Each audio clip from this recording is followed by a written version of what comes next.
Hey everybody, Zach from Primrose Productions Music here. Today I want to talk to you about something that's really important for your tracking and your mixes, and that is phase alignment and phase cancellation. So, just quick overview. Basically, when you record a track, you've all seen the waveform that's there when you zoom in on the recorded audio, it's clearly going up and down. Basically, phase cancellation and phase alignment. Phase alignment means if you have multiple mics on the same source, you want mic 1 to be going up at the same time that mic 2 is going up, and down and up and down at the same time. Phase cancellation happens when they go opposite. So when mic 1 is going up, mic 2 is going down, and then like this, which we do not want, because what happens when that happens is you lose a lot of the frequency. Basically, any shared frequencies between mic 1 and mic 2 on that same source, if the phase is out of whack, then you're going to lose that. And what ends up happening is it sounds super thin and really gross and sounds like you got some weird problems. So I'm going to show you how to check this, and I'm going to show you how to fix this in your tracks. And you want to do this preferably in the tracking stage. You want to do it at the end of tracking, or right during tracking. Whenever you know that there's a phase problem, you should fix it.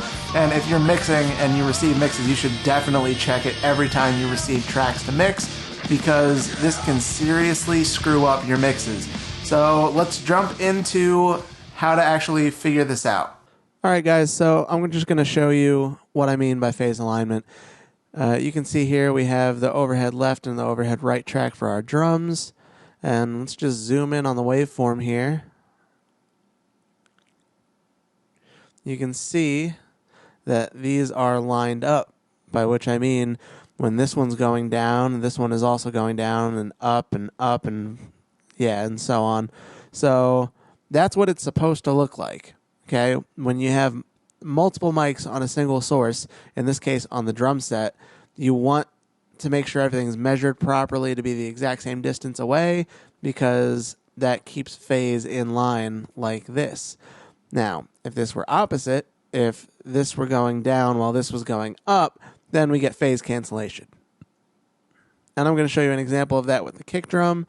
If you look at the kick drum right now, you'll see not only is it out of phase when this is going up, this is going down, but it's also a little out of time.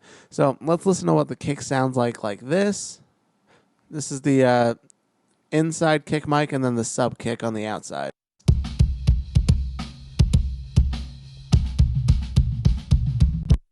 Now, it may not sound terrible to you if you're on headphones or your computer speakers or something like that, because this is just a sub kick track. So all we're really losing with this particular phase cancellation is some of the low end. So if you're not on monitors or good studio headphones, I would recommend putting those on so I can show you. But basically what we need to do is, first of all, we need to make sure that this is time aligned with this. So the way you do that is by measuring from where this starts, highlight to where this starts, then just choose samples here, and it'll tell you the length is 76 samples. All right, so I need to delay this first track by 76 samples to line up with this one. Right, and then you also need to invert the phase. So I'm just going to show you what I do with that. There's a thing here called time adjust. Let's switch this to 76 since that was what we just measured. So this will not only delay that first kick track, but it will also flip the phase when I hit that button on right there. So let's listen before and after. This is with the phase canceling, and this is not on.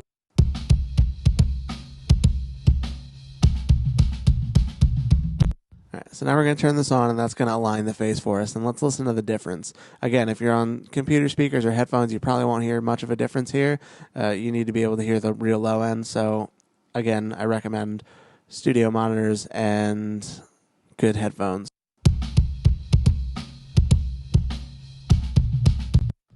Again, quick before and after.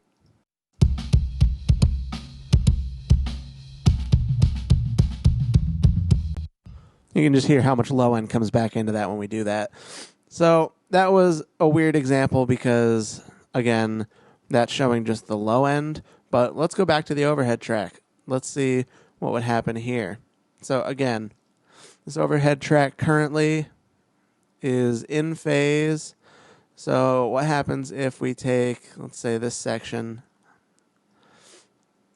and then we flip that, and we invert it so that it's out of phase. All right, so now if you look, you can see the phase is exactly opposite, so it should be canceling out. So let's listen to what that track sounds like right now.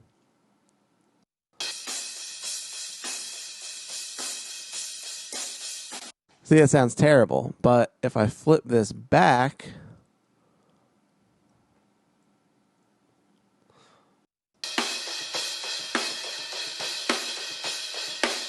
much fuller. One more time with it flipped out of phase.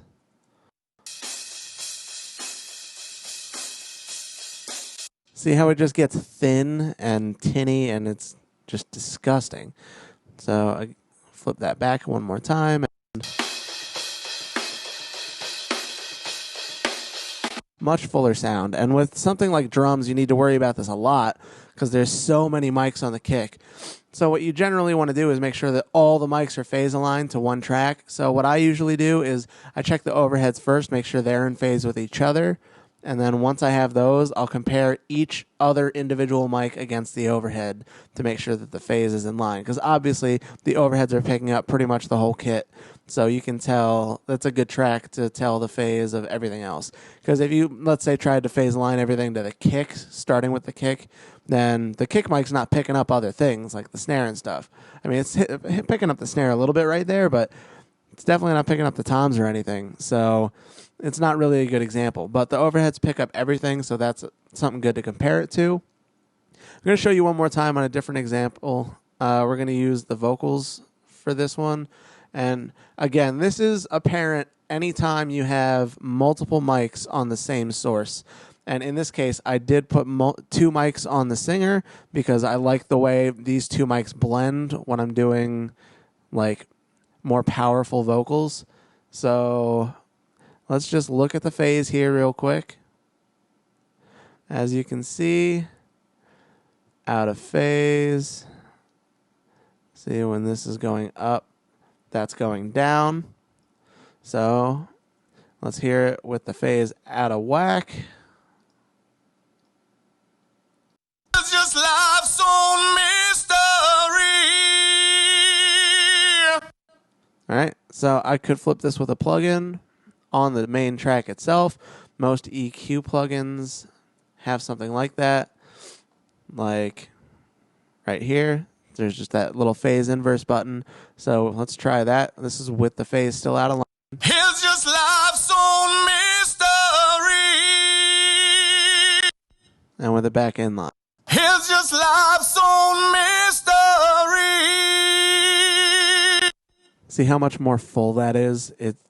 Yeah, so this is something you have to check on every single mix, preferably in the tracking phase, but also when somebody sends you tracks to mix, you should check this too, because anything that has multiple mics on it, it's going to be a problem. So things like drums, vocals, acoustic guitars, sometimes bass, sometimes the DI bass will be out of phase with the bass cab mic, even though it's the same performance. It's not always an issue with multi-tracked guitars because usually you're going to be using different performances of those, so it shouldn't be an issue then because they're different performances. But multiple tracks, multiple mics on the same performance of the same source is a problem. So yeah, like I said, you can flip that with a plugin like this. It's just life's own mystery. Or you could just straight up invert that whole section. So this is the invert thing still up. So render that, and then we can take a look. We can see the phase is back in line. See, up and up. So let's listen one more time. Life's own mystery. And back to the inverted. It's just life's own mystery. And back to a line. It's just life's own mystery. So yeah, really important to check, guys. So I hope you guys enjoyed that. That's a really important part to mixing and tracking. If you don't have that stuff worked out, then you're gonna have some really big problems in your mixes. So if you've gotten all of this figured out, if your tracks sound fantastic and you're ready to keep going and you want to get them out there, I have something I want to offer you. It's my free guide, Your Rise to Stardom. You can check it out at primroseproductionmusic.com/guide, and basically this just goes over everything that your band needs to do to get your music out there in front of more people faster. Anyways, thank you guys so much for watching. If you found this helpful, hit that like button, leave me a comment, let me know how many times you've done a mix that you didn't check the phase cancellation and it caused a huge problem for you. Thank you guys so much for watching. I'll see you next time.